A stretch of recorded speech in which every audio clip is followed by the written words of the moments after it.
निहार रहे हैं और प्रसन्नता का अनुभव कर रहे हैं। अभी इन्होंने कहा गुरुपुत्र, गुरु सबके होते हैं, किसी विशेष एक के नहीं हुआ करते। जो अपने गुरु महाराज के उपदेशों और आदेशों के अनुसार अपना जीवन व्यतीत करने लगते हैं, असल में वही पुत्र है। आज प्रसन्न है उनके ये सब सन्यासीगण, उनकी कृपा के पात्र सभी साधक उनकी महिमा का अवलोकन कर रहे हैं। तो अभी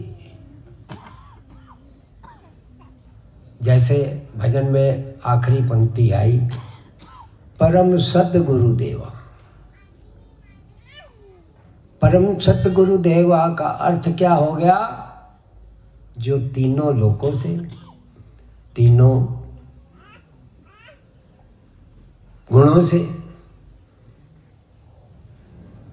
ऊपर उठ जाए, वो परम हो गया। तो वो परम कौन है? भगवान श्री कृष्ण। मानव सर्वगुण संपन्न नहीं हो सकता। सर्वगुण संपन्न वो गुरु शक्ति, या चाहे उनको भगवान कृष्ण कहिए, शंकर जी कहिए, राम कहिए, वो ईश्वरी तक शक्ति ही है।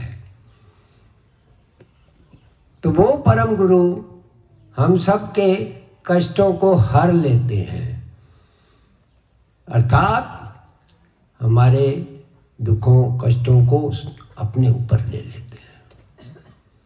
वो कौन से कष्ट हैं? ये नहीं कि मेरे को कोई खतरनाक बीमारी हो गई उसका उपचार करते हैं, जबकि वो समर्थ हैं तो भी नहीं करते। क्यों? वो कहते हैं इस आज बच भी गया तो कितने दिन बचेगा, जो आया है उसने जाना ही है।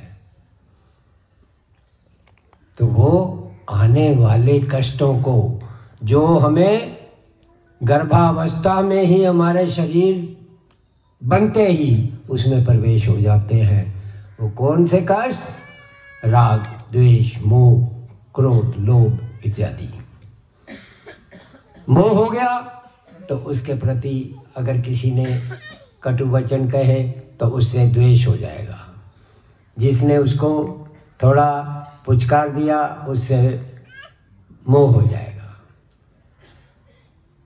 अपने परिवारजनों में मोह हो जाता है, स्थान पर अपने मकान में मोह आसक्ति हो जाती है। तो वो अपनी कृपा दृष्टि से जो परम गुरु है, जो इन गुणों से ऊपर उठ गए हैं, क्रोध पे विजय है, लोकेशना पे विजय है, वैराग्य है, परिपक्व हो गए हैं। वही अभी मेरे को कितना वैराग्य है। अभी कोई मेरे को अच्छी सी गाड़ी दिखा दे, मैं फट से पिघल जाऊंगा, धरा रह जाएगा सारा वैराग्य। मैंने ये स्थान बना दिया, आहा, गुरु महाराज ने एक ही झटके में सारे आश्रम छोड़ दिए। ये है वैराग्य। घर छोड़ा तो दोबारा किसी घर में नहीं गए। क्रोध आता था, किसी के ऊपर क्रोध को प्रकट नहीं करते थे, अपने आप के ऊपर प्रकट करके जल्दी जल्दी 2-3 चक्कर मारते और क्रोध शांत कर लेते थे। तो हम सब ऐसे महान गुरु की शरण में हैं। हमारा कभी अमंगल नहीं हो सकता। रक्षा कवच है। ये हमें श्रद्धा से अटूट विश्वास होगा तभी ये संभव है। नहीं तो वही कहानी होगी, नाव डूबने लगी, राम जी आओ बचाओ। जब तक राम जी आते इतने में हनुमान जी को पकड़ लिया, हनुमान जी जय बजरंगबली, हमारी नाव डूब रही है, पार करो। जब तक वो आए तो भगवान कृष्ण को पुकारने लगे, तो वो लड़खड़ा गए। एक निष्ठ होना अति आवश्यक है। तो उन गुरु महाराज ने हम सब पर कृपा दृष्टि करके हम सबको कार्य सौंपा है कि इस परंपरा का विस्तार करें और उनकी ही गुणगान करें। तो एक बार हमारे को 2 साल से बड़ी कष्ट हो रहा था मानसिक कि मैं भिक्षा मांगूं। तो गुरु महाराज से कहते हुए डर लगता था। आखिर एक समय आ गया, कुछ विषय चला, हमने उनसे प्रार्थना की तो गुरु महाराज बड़े प्रसन्न हुए। तो गुरु जी बोले, भाई हम में एक त्रुटि रह गई हमारी परंपरा में। हम संन्यास देते हैं वहीं के वहीं साधकों से ही भिक्षा दिला देते हैं, उसको भिक्षावृत्ति नहीं करनी पड़ती। 4 गाली सुने है, मोटा मुस्टंडा हो रहा है, मांगे है? कुछ काम धंधा कर ले भाई। तो इस तरह थोड़ा मान कोई अपमान सहते हुए, अपना अहंकार गलाते हुए, भिक्षा का अन्न खाने से अंदर का अहंकार क्षीण होता है। साथ में गुरु महाराज ने कहा कि भाई देखो, जब वो दंड संन्यास की दीक्षा ग्रहण करने उत्तरकाशी गए थे और 3 महीने की ट्रेनिंग थी उनकी, तपोमय जीवन था वो, बड़ा कष्टदायक। सुबह 4 बजे गंगा जी का शीतल एकदम बर्फ समझो, उससे स्नान करना पड़ता था। फिर उसके पश्चात दंड का पूजन करना इत्यादि जो भी विधि रहती है, वो आप सबके सामने बोलना उचित नहीं, वो गुरुओं का विषय है। फिर ऐसे बोल के गुरु महाराज ने बोला, एक तो ये कमी रह गई, दूसरी रह गई कि कई परंपराओं का उन्होंने उदाहरण दिया, राधा स्वामी, आसाराम या अन्य और भी कुछ संत लोग हैं, वो गुरु बन गए। आगे जिसको वो आज्ञा देते हैं तुम करो, वो अपना पूजन नहीं कराते हैं। भाई गुरु महाराज ये हैं, इन्होंने मेरे को कहा है, ये तुम इनको ये कह दो, इस प्रकार साधना करें। तो गुरु जी के होते हुए ही मैं अपने आप को गुरु मान लिया, सारा गुण गोबर हो गया। तो कहने का तात्पर्य है, जब गुरु महाराज को गुरु पद दे दिया था, दंड भी ग्रहण हो गया था, उसके पश्चात भी डरते थे। बड़े महाराज जी ऊपर बैठे हैं, नहीं भैया उसके पास चले जाओ, और दीक्षा लेने वाला ऊपर नीचे में थक जाता था। कोई लालसा नहीं थी। तो कहने का ये अर्थ है कि गुरु ने कहा है कि यहां झाड़ू लगा दो, वो भी उनकी आज्ञा का और सेवा का कार्य है। अगर उन्होंने कहा दीक्षा दो, वो भी उनकी सेवा और कार्य है। उस समय गुरु जी कभी कभी बीच में अस्वस्थ हो जाते थे। मैं शिव मंगल और भास्कर जी को कहते, भाई तुम भी मेरा कुछ कुछ सहयोग किया करो, अब तुम लोग दीक्षा दो। तीनों ब्रह्मचारी थे। तो ऐसे महाराष्ट्र के प्रवास में अमलनेर के पास पहुंचे तो मुझे वहीं छोड़ गए, बोले इनको संभालो। तो हमने दीक्षा देनी वहां प्रारंभ की। तो गुरु जी के जीवन की एक एक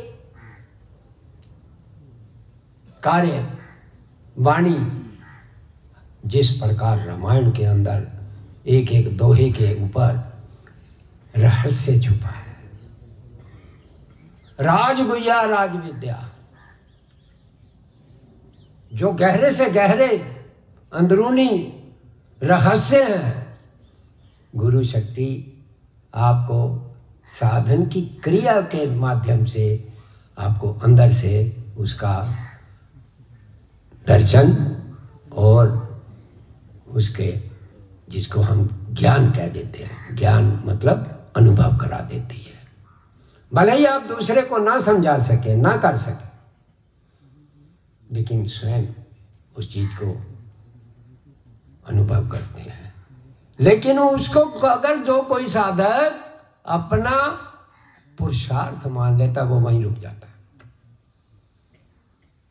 क्यों?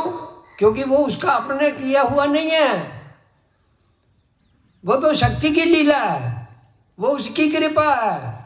टीवी चल रहा है तो हमने वो बटन ऑन कर दिया, करने वाले तो वहां पता नहीं बम्बई में बैठे हैं कि दिल्ली में।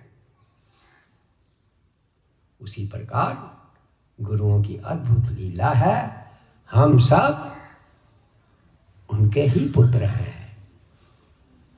और असल में पुत्र कौन होगा? गुरु महाराज जी कहा करते थे, जैसे वशिष्ठ जी ने कहा कि भाई अश्वत्थामा तुम द्रोण के पुत्र हो, द्रोणाचार्य का पुत्र अर्जुन है। क्यों? वो तन मन धन से उनकी सेवा में अर्पित था और समर्पित होकर उसने कहा मैं आपकी शरणागत हूं प्रभु, और आप मेरे गुरु हैं, मैं क्या मेरे लिए उचित है, क्या अनुचित है, वो आप जानते हैं। अब आप आज्ञा करिए, मैं क्या करूं। गुरुजन आज्ञा बहुत कम करते हैं, इशारा करते हैं। राणा की पुतली फिरी नहीं, चेतक में ही मुड़ जाता था। महाराणा प्रताप का घोड़ा ही अपने मालिक का इशारा समझता था, उनको लगाम नहीं खींचनी पड़ती थी। वो आंख के ही इधर होते थे तो चेतक अपने आप मुड़ जाता। इसी प्रकार विष्णु तीर्थ जी महाराज इस समय क्या चाहते हैं, उनके मन में क्या चल रहा है, वो ही जान सकता था जो उनके प्रति समर्पित है। गुरु जी कहा करते थे, गुरु की इतनी सेवा करो उसके पेट में घुस जाओ। इसका अर्थ यह नहीं कि पेट फाड़ के अंदर घुस जाओ, अर्थात जिस प्रकार मां को थोड़े समय में भी 5 मिनट भी बच्चा नहीं दिखता तो व्याकुल होती है, कहां गया। इसी प्रकार सेवा से गुरु महाराज ने बड़े महाराज के मन को जीत लिया था। एक बार परिस्थितियोंवश, शायद आप लोगों में से कुछ लोगों जानते हो, 1-2 बंबई के और 2-4 देवास के, किसी कारणवश वो देवास छोड़कर कहीं चले गए थे। तो बड़े महाराज श्री जो कोई भी आता, मेरा शिवम चला गया, मेरा शिवम चला गया। एक पागल व्यथित माता की तरह वो बिलख बिलख के रो रहे थे। तो राव साहब को बुला के भेजे बाखड़ा नांगल। तब वो राव साहब उनको वापस देवास लेके आए थे। और जब उनके कानों में ये पड़ा शिवम तीर्थ जी महाराज के गुरु जी की ये हालत, रो रहे हैं। 40 किलोमीटर का सफर जो पहाड़ी से होते हुए 10-12 किलोमीटर होता था, उस पर चढ़ के दौड़ के पहुंच गए बस स्टैंड बिलासपुर। तो वहां से कैसे तैसे उनकी जीप में बैठ के राव साहब की वापस देवास आए थे। तो कहने का ये अर्थ है, जब तक मनसा वाचा कर्मणा, ये नहीं कि आज मैंने प्रेस किए कपड़े पहने हैं तो गुरुजी कहें हाँ हाँ आज तुम अच्छे लग रहे हो, तो हम कहें हाँ गुरुजी अच्छे हैं। मेरे मन के अनुसार अगर गुरुजी का कोई वाक्य फिट होता है तब तो मेरे को गुरुजी अच्छे लगते हैं। तब मुझे महापुरुष वो दिखाई देने लगते हैं। जो जरा सी भी बात हमारे मन के विपरीत हो, हम कहते हैं पता नहीं क्या हो गया, गुरु जी को बूढ़े हो गए, यूं हो गया, इस तरह के विचार आने शुरू हो जाते हैं। वो विचार ऐसे नेगेटिव विचार क्यों आते हैं? क्योंकि अभी हमारी उनके प्रति पूर्ण समर्पणता नहीं है। एक बार भोपाल के पीडी मिश्रा, उन्होंने सुंदर लहरी की या देवात्म शक्ति की